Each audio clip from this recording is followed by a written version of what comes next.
Assalamualaikum warahmatullahi wabarakatuh. Selamat pagi anak-anak. Marilah bersama-sama kita akan mengawali kegiatan pembelajaran pada hari ini adalah tema 10, yakni kisah keteladanan Wali Songo. Sebelum kita mulai, mari kita berdoa kepada Allah Subhanahu wa taala agar pembelajaran kita senantiasa diberikan kemudahan dan keberkahan dari Allah Subhanahu wa taala. Setelah itu, mari amati gambar di bawah ini. Kenali wajah-wajahnya dan sebutkan nama-namanya.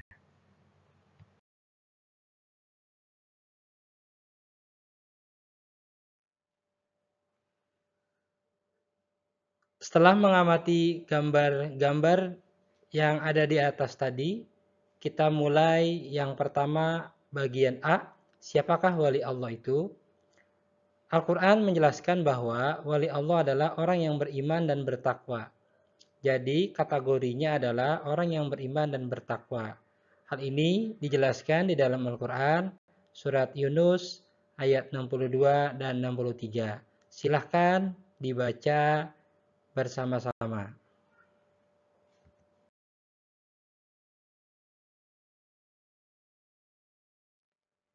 Kemudian ciri daripada seorang wali adalah yang pertama keimanan wali Allah.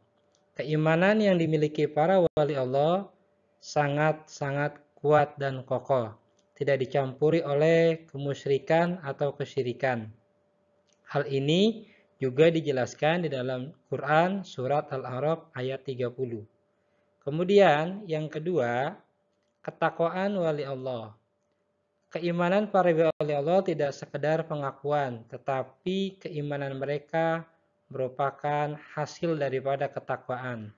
Mereka selalu senantiasa melaksanakan perintah Allah dan menjauhi apa yang dilarangnya. Mereka tidak hanya melakukan hal-hal yang diwajibkan agama, tapi juga menjalankan amalan-amalan sunnah.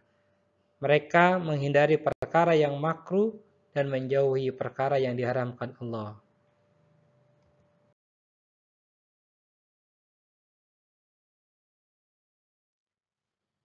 Kita lanjut kepada bagian B, kisah teladan Wali Songo. Background pada gambar ini adalah salah satu karya dari Wali Songo yang bernama Sunan Kudus, yang kemudian dikenal dengan sebutan Masjid Menara Kudus.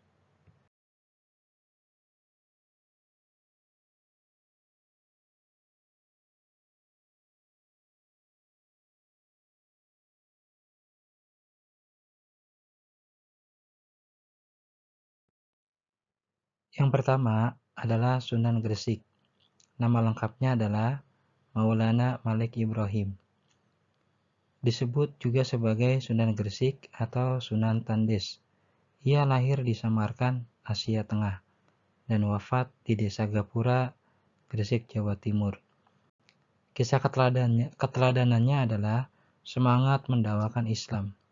Sunan Gresik banyak membela rakyat Jawa yang tertindas oleh Majapahit.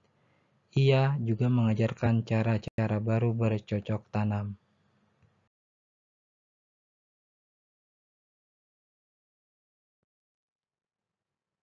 Yang kedua, Sunan Ampel atau Raden Rahmat.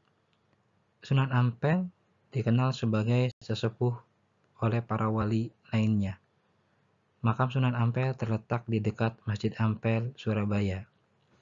Kisah keteladanannya sangat menarik karena Sunan Ampel berdakwah kepada Prabu Brawijaya, meskipun akhirnya tidak memeluk agama Islam. Prabu Brawijaya terkesan dengan ajaran agama Islam sebagai ajaran budi pekerti yang mulia. Sunan Ampel mengajarkan falsafah Mohlimo. Mohlimo adalah tidak mau melakukan 5 perbuatan tercela: main judi, main ngombe, atau mabuk-mabukan, maling, mencuri, madat, menghisap candu atau ganja, madon, atau berzina.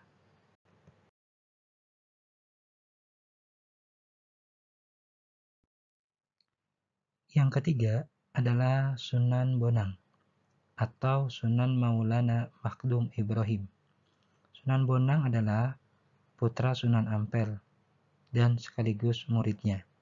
Ia wafat tahun 1525 Masehi. Kisah keteladanannya adalah cara berdakwahnya yang sangat bijak.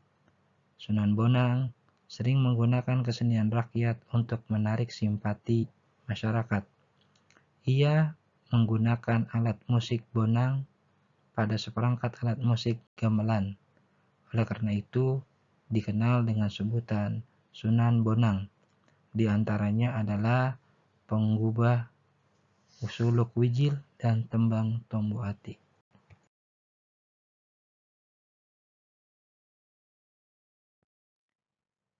Keempat adalah Sunan Derajat. Sunan Derajat adalah putra Sunan Ampel. Ia diperkirakan wafat pada tahun 1522 Masehi. Pesantren Sunan Derajat dijalankan di Desa Derajat, Kecamatan Paciran, Lamongan, Jawa Timur. Kisah keteladanannya adalah cara dakwahnya yang menekankan keteladanan dalam hal perilaku yang terpuji, kedermawanan, kerja keras, dan peningkatan kemakmuran masyarakat sebagai pengamalan agama Islam.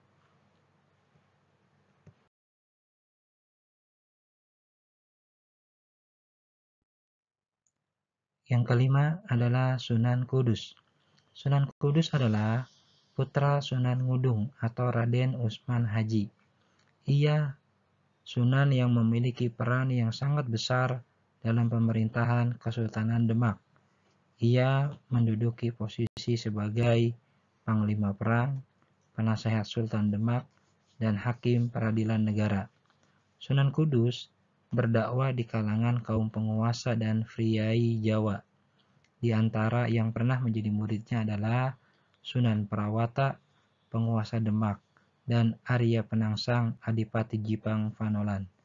Salah satu peninggalannya yang terkenal adalah Masjid Menara Kudus.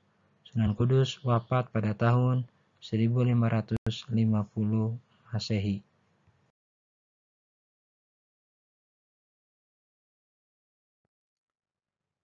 Yang keenam adalah Sunan Giri.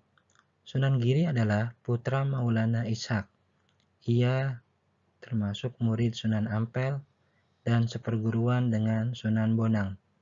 Salah satu keturunannya adalah Sunan Giri Prapen yang menyebarkan Islam ke wilayah Lombok dan Bima. Sunan Giri sangat berjasa mendakwakan Islam di Jawa, bahkan sampai ke wilayah timur Indonesia. Ia pernah menjadi hakim dalam perkara Syekh Siti Jenar. Ia juga berdakwah melalui kesenian, tembang Islami untuk dolanan anak-anak seperti jamuran, hitungan, dan delikan.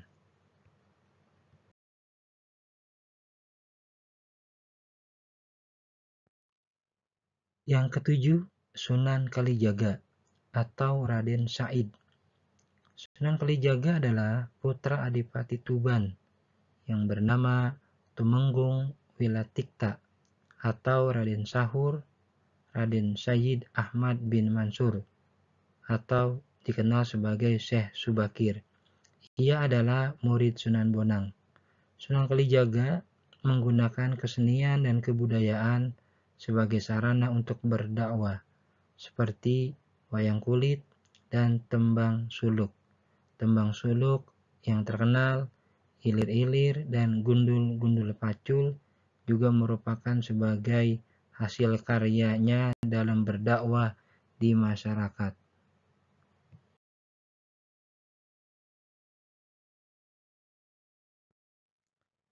Yang kedelapan adalah Sunan Muria atau dikenal sebagai Raden Umar Said. Sunan Muria adalah putra dari Sunan Kalijaga. Ia adalah adik ipar Sunan Kudus.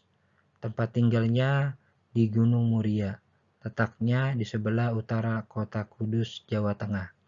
Seperti ayahnya, ia berdakwah dengan cara lembut melalui kesenian, gamelan, dan wayang tetap digunakannya sebagai alat berdakwah. Sunan Muria menciptakan tembang sinom dan kinanti. Sasaran dakwanya adalah para pedagang, nelayan, pelaut, dan rakyat jelata.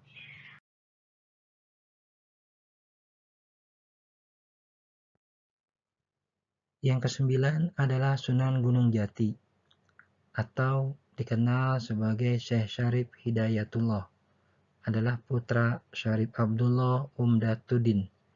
Ia berjasa mengembangkan Cirebon sebagai pusat dakwah dalam pemerintahannya, kemudian menjadi Kesultanan Cirebon.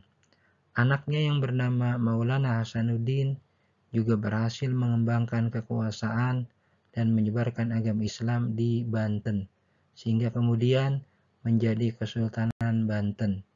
Sunan Gunung Jati memberikan keteladanan yang baik dalam bekerja. Ia sering ikut bermusyawarah dengan para wali lainnya di Masjid Demak. Pada pembangunan Masjid Agung Sang Cipta Rasa, Sunan Gunung Jati melibatkan banyak pihak, termasuk para wali lainnya dan sejumlah tenaga ahli yang dikirim oleh Raden Patah.